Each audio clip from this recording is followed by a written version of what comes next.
So today we are going to start with a new medicine which is Allium cepa. Its common name is onion and it was proven by Dr. Heering and it belongs to the family Liliaceae.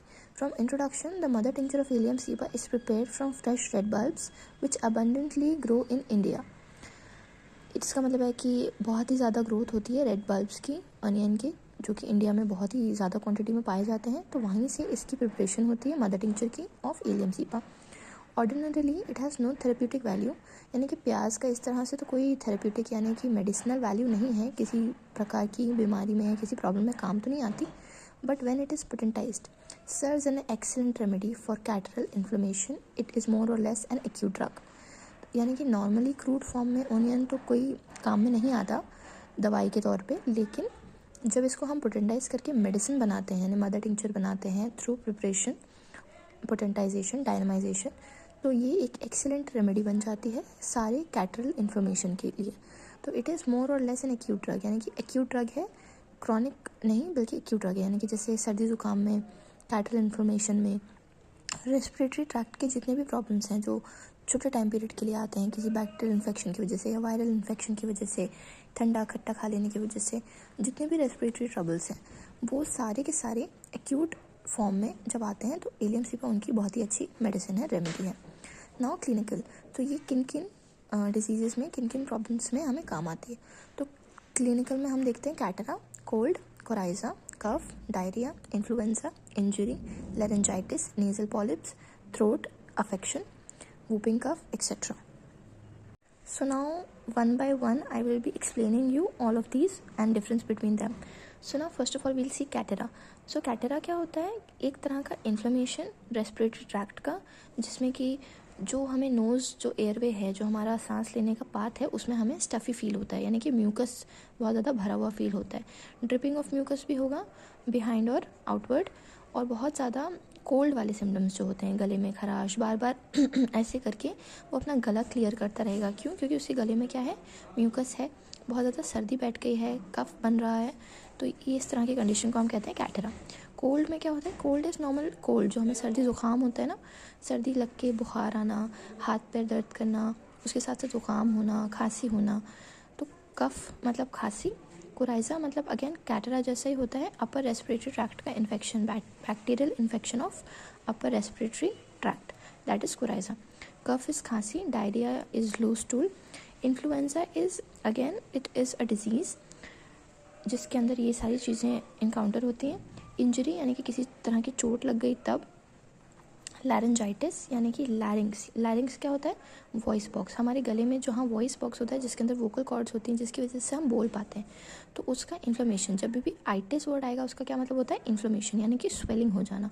तो laryngitis यानी कि जब वो laryngitis हो जाएगा तो क्या बोल पाएगा? नहीं. आवाज़ कैसी आएगी? भारी आएगी और बहुत ही डिफ़िकल्टी होगी बात करने में, आवाज़ नहीं निकलेगी, और निकलेगी भी तो बहुत ही वियर्ड तरीके से, वो जैसे सर्दी ज़ुकाम में आवाज़ हो जाती है ना भारी, उस तरह की आवाज़ निकलेगी क्योंकि लैरिंजाइटिस हो गया.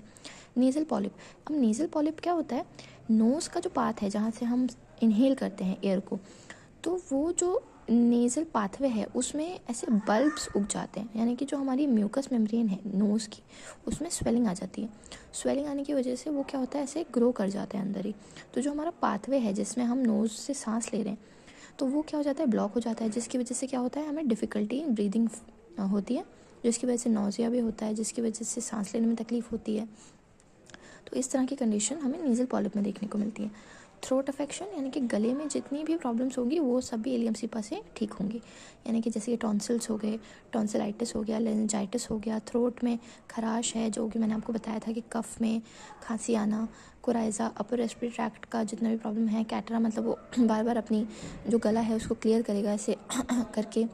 सो these are all under throat affections. Whooping cough, इसका क्या मतलब होता है? कुकर खांसी यानी बार्किंग कफ. वूपिंग कफ और बार्किंग कफ. तो ड्राई खांसी जो होती है ना, ड्राई जिसमें म्यूकस नहीं होता, बहुत ही रफ तरह की वो खांसी होती है, बार्किंग कफ उसे कहते हैं, तो ये भी इससे क्योर होता है. Now we will see the sphere of action. So its main seat of action are conjunctiva, mucous membrane of nose, respiratory tract, intestine, nerve, etcetera. So now हमने देखा ही है कि कहाँ कहाँ काम कर रही है. तो मेजरली कहाँ काम कर रही है? सारे रेस्पिरेटरी ट्रैक्ट में तो काम कर रही है. नोज़ में काम कर रही है, फिर उसके नेज़ल पैसेज में काम कर रही है, फेरिंग्स में काम कर रही है, लैरिंग्स में काम कर रही है, थ्रोट में काम कर रही है. तो ये सारी चीज़ें किस में आती है, रेस्पिरेटरी ट्रैक्ट में। तो ये याद रखना डिफिकल्ट नहीं है कि स्फीयर ऑफ एक्शन कहाँ है, रेस्पिरेटरी ट्रैक्ट में, नोज़ में, इंटेस्टाइन में, नर्व्स पे और वेन पे। ये बस तीन चीज़ें अलग से याद रखनी है। कंजक्टिवा क्या होता है, जो हमें देखा होगा सर्दी में हमारी आंखों से आंसू आते हैं, यानी कि सर्दी ज़ुकाम में बहुत ज़्यादा हमारी आइज़ भी अफेक्टेड होती हैं, हमारी आंखें लाल हो जाती हैं, आंखों से आंसू आते हैं, नाक से पानी आता है। क्यों? क्योंकि बहुत ज़्यादा सर्दी हो जाती है। जब ये सारे सिम्टम हमें देखने को मिलते हैं तो आंखों के ऊपर की जो परत होती है, यानी कि आंखों के ऊपर एक ट्रांसपेरेंट स्क्लेरा के ऊपर एक परत होती है, वाइट, जो हमारा वाइट पार्ट होता है उसके ऊपर, और वो कभी कभी कंजक्टिवाइटिस में आपने देखा होगा पिंक हो जाता है, जिसको हम कहते हैं पिंक आई। तो उसी को क्या कहते हैं, कंजक्टिवा। तो इसका एक्शन कंजक्टिवा पे भी है, म्यूकस मेम्ब्रेन ऑफ नोज़ पे भी है। तभी हमें क्या प्रोड्यूस हो रहा है, बहुत ज़्यादा म्यूकस प्रोड्यूस हो रहा है, बहुत ही ज़्यादा हमें एलर्जिक रिएक्शंस हो रहे हैं। तो वही सब हमारा कफ, कोल्ड, कोराइजम में ठीक भी हो रहा है उसी से। तो इसका स्फीयर ऑफ एक्शन इन सारी चीज़ों पे है। इसके अलावा एक और बात ध्यान रखने की है कि इलियम सीपा, यानी कि जब हम प्याज काटते हैं तो आपने देखा होगा आंसू आते हैं हमारे, यानी कि आंसू आते हैं का क्या मतलब है, प्याज हमारे कहाँ कहाँ इफेक्ट कर रही है, आंखों में इफेक्ट कर रही है, नोज़ में इफेक्ट कर रही है। जब हम प्याज काटते हैं हमारे आंसू आते हैं, नाक से भी पानी आने लगता है, आंसू भी आने लगते हैं। तो इसका क्या मतलब है कि वो नोज़ पे भी एक्ट करती है, उसका एक्शन नोज़ पे भी है और कंजक्टिवा ऑफ आइज़ पे भी है। तो इस तरह से हमें स्फीयर ऑफ एक्शन समझ में आ गया। So now I am going to tell you the pathogenesis, मतलब ये क्रूड फॉर्म में क्या क्या डिजीजेस या क्या क्या प्रॉब्लम्स कॉज कर सकती है। So it causes irritation of conjunctiva, mucous membrane of nose, respiratory, gastrointestinal tract, producing acute catarrhal inflammation, profuse discharge. It also causes neuralgia and inflammation of veins. जैसे कि मैंने आपको बताया था, क्रूड फॉर्म की बात हो रही है, यानी कि आपने देखा होगा जब हम प्याज काटते हैं तो हमारे आंसू आते हैं, हमारी म्यूकस मेम्ब्रेन इरिटेट होती है तो नोज से भी पानी आता है, और हमें बहुत ज़्यादा मतलब डिस्चार्जेस प्रोड्यूस होते हैं बहुत लार्ज क्वांटिटी में। तो ये लार्ज क्वांटिटीज़ में हमारी आंखों में से आंसू आते हैं, यानी कि जब प्याज काटते हैं तो आंसू रुकते ही नहीं, आते ही जाते हैं। तो क्या मतलब है इसका, कि जो प्याज है उसके अंदर कुछ ऐसा है जो कि हमारी कंजक्टिवा ऑफ आइज़ और म्यूकस मेम्ब्रेन ऑफ नोज़, यानी कि इन सभी पे इरिटेशन कॉज कराएगा। तभी हमारी ये सब चीज़ें सिम्टम्स हमें देखने को मिल रही हैं। तो प्रोड्यूसिंग एक्यूट कैटरल इन्फ्लेमेशन, यानी कि क्योंकि हमारे पूरे रेस्पिरेटरी ट्रैक्ट को वो इरिटेट कर रहा है, तो कैसा होगा, कैटरल इन्फ्लेमेशन होगा, यानी कि स्वेलिंग देखने को मिलेगी रेस्पिरेटरी ट्रैक्ट में, और बहुत ज़्यादा कफ प्रोड्यूस होगा, म्यूकस प्रोड्यूस होगा, रिंगलिंग और गर्गलिंग साउंड आएगा नेक में से, क्योंकि म्यूकस फंसा हुआ है अंदर। तो इस तरह से हमें ये इन्फ्लेमेशन वाली सारी कैटरल कंडीशंस हमें देखने को मिलेंगी, स्टफी नोज एक्सेट्रा। सो प्रोफ्यूज डिस्चार्जेस होंगे, तो यानी कि इरिटेट करेगा, तो ये सारी जो मेम्ब्रेन्स हैं वो ज़्यादा म्यूकस प्रोड्यूस करेंगी, तो डिस्चार्जेस पर कैसे होंगे, प्रोफ्यूज, यानी कि बहुत लार्ज क्वांटिटी में होंगे। It also causes neuralgia. Neuralgia का मतलब होता है नर्व्स का पेन। जब भी हमारी नर्व्स इरिटेट होती हैं, नर्व्स में पेन होता है, तो उसकी वजह से हमारी बॉडी में ऐसी सेंसेशन देखने को मिलती है जहाँ पे हमें नमनेस, यानी कि सुन हो जाता है ना हमारा हाथ, या फिर ऐसी चींटियाँ काटती हैं, करंट लगता है। तो उस तरह की कंडीशंस हमें देखने को मिलती है न्यूरैल्जिया में, यानी कि हमारी नर्व्स कहीं ना कहीं इरिटेट हो रही हैं, अफेक्ट हो रही हैं। इन्फ्लेमेशन ऑफ वेन्स, तो वेन्स की सारी स्वेलिंग देखने को मिल सकती है। Now we will see the constitution. Since it is an acute remedy, since it is mainly an acute drug, तो consideration of constitution is not important. जो भी क्रॉनिक डिजीज़ की रेमेडीज़ होती हैं, जैसे कि पॉलीक्रेस्ट मेडिसिन होती हैं, जैसे कि सल्फ़र है, या फिर सोराइनम है, या फिर नक्स वोमिका है, पल्सेटिला है, ये सारी मेडिसिन का कॉन्स्टिट्यूशन बहुत इंपॉर्टेंट होता है। लेकिन ऐसी मेडिसिन जो कि एक्यूट ड्रग होती है, एक्यूट रेमेडी होती है, उनमें कॉन्स्टिट्यूशन इतना इंपॉर्टेंट नहीं होता। The patient is however very hot with psoric miasm in the background, यानी कि पेशेंट का थर्मल कैसा है, हॉट, यानी कि उसको गर्मी से प्रॉब्लम्स होंगी, और उसका मियाज़म कौन सा है, सोरिक मियाज़म का है। तो सोरा हमें देखने को मिलेगा बैकग्राउंड में। Now we will see the guiding symptoms one by one. This is the most important part of this medicine. So first is Allium cepa is left-sided medicine. This is very important to remember that which medicine belongs to which side. यानी कि हर एक medicine की अपनी एक affinity होती है, हर एक side होता है जिस पे वो ज़्यादा असर करती है, ज़्यादा इफेक्ट करती है, या उसको ज़्यादा बेटर तरीके से क्योर करती है. तो गाइडिंग सिम्टम मतलब ये सारे सिम्टम्स हमें हेल्प करेंगे चूज़ करने में, पेशेंट में सेलेक्ट करने में कि हमें उनको कौन सी मेडिसिन देनी है और कौन सी नहीं. So allium cepa is a left sided medicine. Symptoms goes from left to right, यानी कि सारे सिम्टम पहले लेफ्ट साइड शो करेंगे, उसके बाद लेफ्ट से शिफ्ट होंगे राइट साइड. तो यानी जैसे कि हमने अभी देखा था न्यूरैल्जिया, तो मान लीजिए कि लेफ्ट हैंड हमारा सुन हो रहा है, टिंगलिंग सेंसेशन हो रही है, उसमें करंट लग रहा है, पेन हो रहा है हाथ में, तो पहले कहाँ होगा, लेफ्ट साइड पे, फिर धीरे धीरे करके वो राइट साइड की तरफ भी शिफ्ट होगा. Second is in common cold, cough और headache which is aggravated in warm room, better in open air, worse again on returning to the warm room. Ileum cepa must be thought of. यानी कि हमें ilium cepa के बारे में सोचना है कब, जब पेशेंट को कोल्ड, कफ और सर दर्द है, हेडेक है, और वो कब बढ़ रहा है, जब वो गर्म कमरे में जाता है, यानी कि कोई रूम है जो कि गर्म है, बंद है, तो उसमें जाने से ये सर दर्द, कफ, कोल्ड ये सब बढ़ जाएगा. लेकिन उसको बेटर कब फील होगा, एम्बुलेशन कब मिलेगा, ओपन एयर में, यानी कि खुली हवा में, बाहर नेचर के पास जाने से ओपन एयर में उसको एम्बुलेशन मिलेगा, यानी कि बेटर फील होगा. वापस से वर्स हो जाएगा, अगर वो वापस से गर्म कमरे में आ जाता है वापस, तो उसकी ये सारी प्रॉब्लम्स रिटर्न कर जाएंगी और बढ़ जाएंगी. तो ऐसी कंडीशन में हमें इलियम सीपा के बारे में सोचना चाहिए. Third is profuse watery and acrid nasal discharges with profuse bland lacrimation. तो प्रोफ्यूज वाटरी मतलब बहुत ज़्यादा क्वांटिटी में, वाटरी यानी कि लिक्विड पानी जैसा, एक्रेट मतलब क्या होता है, एसिडिक, नेजल डिस्चार्ज यानी कि कैसा होगा, पानी की तरह होगा, बहुत ज़्यादा क्वांटिटी में होगा और एसिडिक होगा, जला देने वाला नेजल डिस्चार्ज होगा.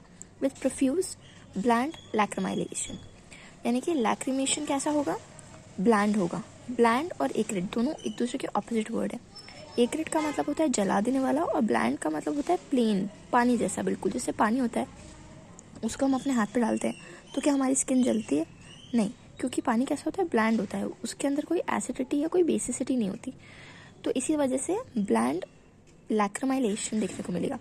लैक्रिमेशन का क्या मतलब होता है, आँखों में से पानी आना, जो हमारी आँखों में लैक्रिमल ग्लैंड्स होते हैं, उससे जब हम मतलब पानी आता है, आंसू आते हैं, तो उसको कहते हैं लैक्रिमेशन.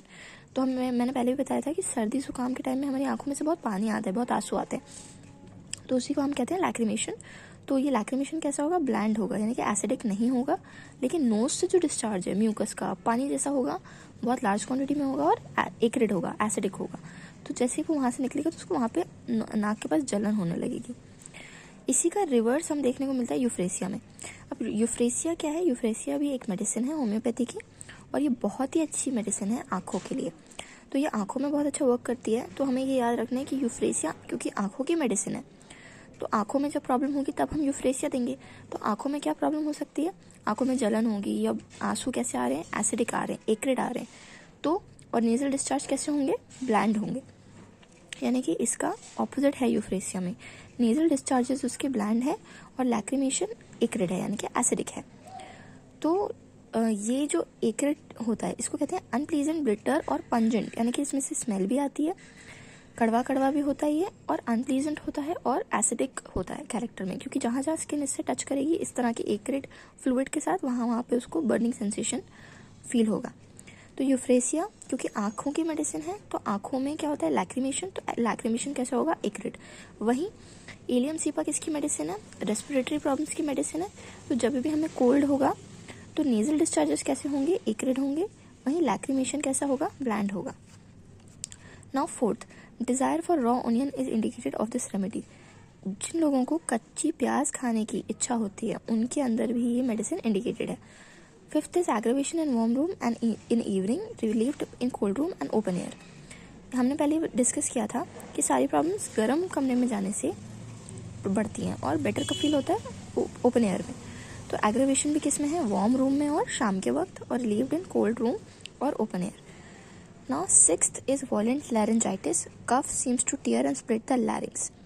Violent laryngitis का क्या मतलब है, आवाज़ इतनी ज़्यादा खतरनाक, भारी हो जाएगी, बिगड़ जाएगी आवाज़ और बैठ जाएगी उसकी, और कफ इतना ज़्यादा होगा, इतना खतरनाक वॉयलेंट कफ होगा कि ऐसा लगेगा कि जो लैरिंग्स है, यानी कि जो हमारा वॉइस बॉक्स है, गले का जो कंठ है, उसमें ऐसा फील होगा कि वो कट रहा है, छिल रहा है, ऐसे 2 टुकड़ों में बट रहा है. इतना ज़्यादा पेन होगा, ऐसा लगेगा कि जैसे उसको काट के 2 हिस्सों में कर रहा है. तो इतना ज़्यादा पेन होता है क्यों, कफ की वजह से और लैरिंजाइटिस की वजह से. लैरिंजाइटिस का मैंने पहले भी बताया था, लैरिंग्स में स्वेलिंग आना, इन्फ्लेमेशन आना, वॉइस बॉक्स के इन्फ्लेमेशन को हम कहते हैं लैरिंजाइटिस. आइटिस मतलब inflammation. Now seventh is neuralgic pain with a long thread following amputation और nerve injuries is relieved by this remedy. हमने क्लिनिकल में देखा था कि इंजरी की भी बहुत अच्छी मेडिसिन है. तो जो भी नर्व इंजरी होती है, न्यूरैल्जिक पेन होता है, यानी कि नर्व्स की वजह से कोई पेन आ रहा है, कोई नमनेस आ रही है, कोई टिंगलिंग सेंसेशन आ रहा है, और वो कैसा लगेगा, लॉन्ग थ्रेड जैसा। ऐसा लगेगा कि कोई धागे को फॉलो करते हुए, यानी कि एक पॉइंट में हाथ के, मान लीजिए ऊपर से पॉइंट से शुरू होते हुए नीचे एक ही पाथ पे, जैसे कि कोई धागे को जैसे फॉलो कर रहा हो। यानी कि अगर मैं इस पॉइंट पे, देखिए इस पॉइंट तक एक धागा बांधूँ तो उतने पूरे पाथ में, सिर्फ उतने ही पूरे पाथ में उसको न्यूरैल्जिक पेन फील होगा। Followed by amputation. एम्पुटेशन का क्या मतलब होता है, जब भी कोई हमारी बॉडी का पार्ट सड़ जाए या कोई इन्फेक्शन हो जाए या फिर बहुत ही ज़्यादा वो वर्स हो जाए किसी भी इन्फेक्शन की वजह से, या उसमें पस पड़ गया है, वो ख़राब हो गया है, उसकी नर्व्स डैमेज हो गई हैं किसी भी कंडीशन में, या गैंग्रीन हो गया है, वेट गैंग्रीन हो गया है, तो ऐसी कंडीशन में हमें एम्प्यूट करना पड़ता है। एम्प्यूट का क्या मतलब होता है, बॉडी के उस हिस्से में जिसमें इन्फेक्शन हो गया है उसको डॉक्टर्स काट देते हैं ताकि वो इन्फेक्शन बाकी के बॉडी पार्ट में ना फैले। तो बाकी के बॉडी पार्ट्स को उस इन्फेक्शन की एरिया से बचाने के लिए उतना हिस्सा हम काट देते हैं और बाकी हिस्सा हम सूचर कर देते हैं। तो इसको कहते हैं हम एम्पुटेशन। तो एम्पुटेट करने के बाद, यानी कि मान लीजिए कि किसी की उंगली काटनी पड़ी, या किसी का अंगूठा काटना पड़ा, या किसी का पूरा हाथ ही काटना पड़ा, तो न्यूरैल्जिक पेन होगा। क्यों? क्योंकि हाथ में भी नर्व्स जा रही हैं, और ये नर्व्स कहाँ से कनेक्टेड होती हैं, हमारे पूरे सीएनएस से कनेक्टेड होती हैं। तो जब एक हिस्से की नर्व्स कटेंगी तो उसके बाद न्यूरैल्जिक पेन तो होगा। तो इसीलिए कहा है कि फॉलोइंग एम्पुटेशन, यानी कि हाथ या कुछ भी ऑर्गन कटने के बाद में अगर न्यूरैल्जिक पेन हो रहा है या नर्व इंजरी हुई है, किसी भी तरह की नर्व इंजरी हुई है, तो भी एलियम सीपा से हम इस तरह की कंडीशन को क्योर कर सकते हैं, रिलीफ दे सकते हैं। Thread like pain in various parts is a characteristic of allium cepa. Thread like pain, वही धागे वाला जैसे पेन, यानी एक ही पाथ में, एक ही हिस्से में, एक ही लाइन में उसको पेन होगा। तो ये इसका कैरेक्टरिस्टिक सिम्टम है एलियम सीपा का। एलमेंट्स फ्रॉम, यानी कि किन किन चीज़ों से उसको प्रॉब्लम्स होंगी। नॉर्थ वेस्ट विंड, डैम्प नॉर्थ वेस्ट विंड, यानी कि ह्यूमिडिटी वाली जगह, यानी कि जैसे कि वाटर कंटेंट जो हमारा होता है एटमॉस्फेयर का, अगर वो बढ़ जाता है या फिर नमी होती है, बहुत उमस होती है, तो उसको हम क्या कहते हैं, डैम्प नॉर्थ वेस्ट विंड, यानी कि ऐसी ठंडी हवा जिसमें पानी बहुत ज़्यादा है, ह्यूमिडिटी बहुत ज़्यादा है। तो इस तरह की हवा से जब उसका एक्सपोजर होगा, यानी कि वो इस तरह की हवा से टकराएगा या उसको हवा लग जाएगी, तो ये प्रॉब्लम्स उसको हो जाएंगी, सर्दी, जुकाम, कफ, कैटरा, ये सब। उसके अलावा क्या है कि इफ़ेक्ट फ्रॉम गेटिंग वेट, अगर वो गीला हो गया बारिश में या ज़्यादा नहा लिया, तो इस तरह से, क्योंकि उसकी तासीर कैसी है, उसको बहुत जल्दी कोल्ड हो जाता है, उसको बहुत जल्दी कफ हो जाता है, कोराइजा हो जाता है। तो इसलिए अगर वो ज़्यादा नहा लेगा ठंडे पानी से, या सलाद या कुकुम्बर खा लेगा। अब कुकुम्बर सैलेड में ये क्यों है यहाँ पे, क्योंकि ये भी कैसी होती हैं, ठंडी चीज़ें होती हैं। क्यूकम्बर कैसा होता है, ककड़ी कैसी होती है, ठंडक देने वाली होती है। सैलेड कैसा होता है, ठंडा होता है। तो मतलब इनकी तासीर ठंडी होती है, ये बॉडी में अंदर ठंडक पहुँचाते हैं। तो जो भी ठंडक पहुँचाने वाली चीज़ें, नहा लिया, वेट हो गए, सैलेड खा लिया, कुकुम्बर खा लिया, या ठंडी हवा से उसको एक्सपोजर हो गया, तो भी ये सारी प्रॉब्लम स्टार्ट हो सकती हैं।